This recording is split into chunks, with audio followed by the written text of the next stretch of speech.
Tomorrow is going to be an important primary in the 2026 midterm elections. This is because Wisconsin is set to pick their Democratic nominee for governor for the 2026 midterms tomorrow.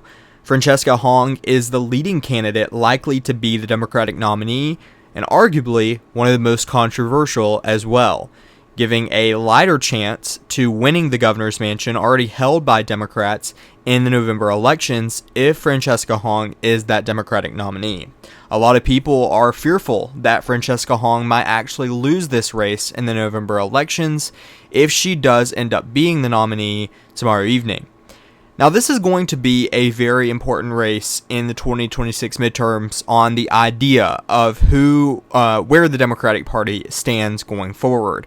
We had some sort of idea about it last week in the Michigan Senate primary, and I'm also going to talk about that in today's video because I think it ties into this race in some capacity at least. So, with that said, I want to take a look at who the most likely candidate is to defeat Tom Tiffany, the Republican, in the November elections. If you look on average, polling-wise, Francesca Hong, some polling has her leading, some polling has it tied, some polling has Tom Tiffany ahead. It just depends on where you look at and what you decide to listen to. But overall, it's kind of mixed on the race between Francesca Hong and Tom Tiffany.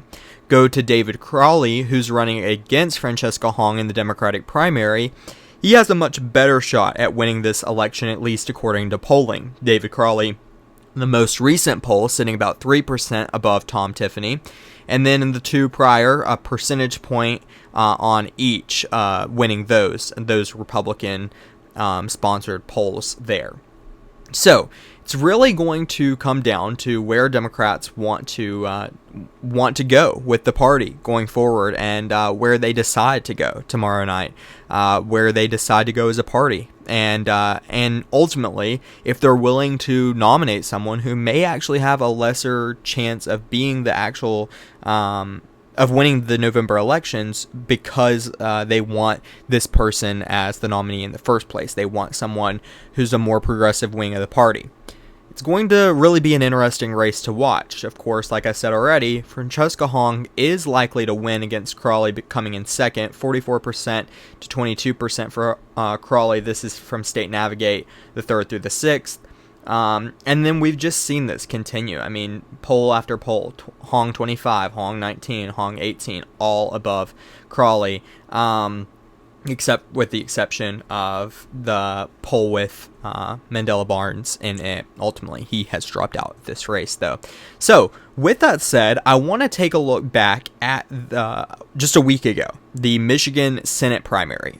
Similar situation, slightly different, but similar, between that of Haley Stevens and Abdul Al-Sayed. Abdul Al-Sayed won this primary, but narrowly, only by about a percentage point statewide in Michigan. Now, given. Since then, we've seen Haley Stevens, Mallory McMorrow, who actually dropped out of the race. Mallory McMorrow did weeks before the primary.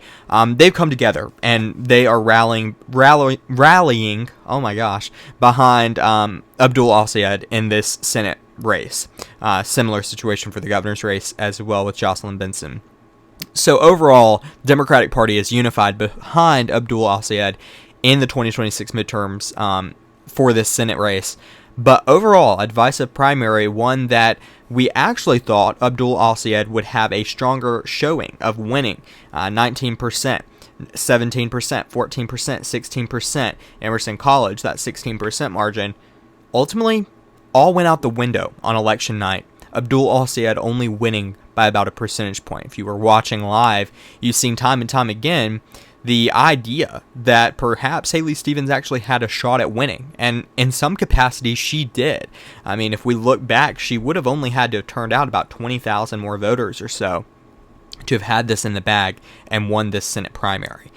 So significant, very, very, very significant, and a very big question on what happens in this primary race against Francesca Hong. Does she end up winning this race by the margins that are predicted, or is it going to be another similar situation where the polling is actually not counting in some voters that are going to turn out for someone like Crawley in this race? Well, that's just the question that we have to ask, and the question that we'll find out tomorrow evening.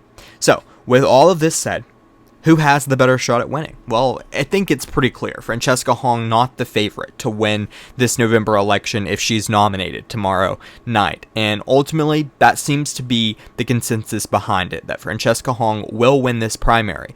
David Crawley, much stronger candidate in the November election, at least Democrats believe so, and at least polling at least somewhat says so. And overall, I think that that's a common consensus. But the question is can Francesca Hong still pull this out in November if she is nominated tomorrow? Can she still pull it out in November given the environment, given Democrats are expected to do tremendously well? And I think the answer to that is perhaps. Perhaps we will see Francesca Hong still win this in the November election, but nowhere near the margin that Democrats would feel safe winning a race like this. They're going to have to spend some money in it ultimately. Of course, they always have to spend money in these races, but in a race like this where Democrats have an opportunity to actually lose, have to spend extra money in it, and could be resources gone down the drain for other races that are going to be key in the 2026 midterms on the governor cycle, at least. So, with all of that said, what do I think is going to happen? Well, I think Francesca Hong wins this race, but I actually think polling is likely overestimating her. I don't know that I believe she's winning by 22 points, even 18 points. 10%? Maybe, but perhaps even less than that, I think, is the real consensus here, is the real opportunity here, is that Crawley has an opportunity here to win, and I think it's why we've seen time and time again Democrats trying to flood into this race, more moderate Democrats trying to get Crawley as the nominee, and Hong still polling ahead. But tomorrow evening, when the polls close, when voters have decided, I think it's a lot less likely that we see Hong win this race by 22 points or even 18%.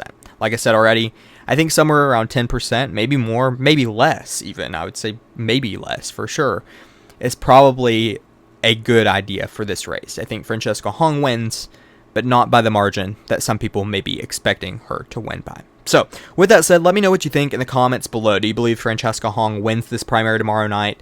And if so, how big do you think the margin is? Of course, I'll let you know my prediction. I think she wins this, but I'm not sure I'm convinced that she wins it by the margin that polling has predicted now. If she does win, what do you think the odds are of her winning the November election? Let me know what you guys think in the comments below. I love reading your thoughts and opinions and getting to reply to those. Make sure to subscribe to the channel if you haven't already and like the video. And I will see you guys in the next one. Thank you guys again so much for watching.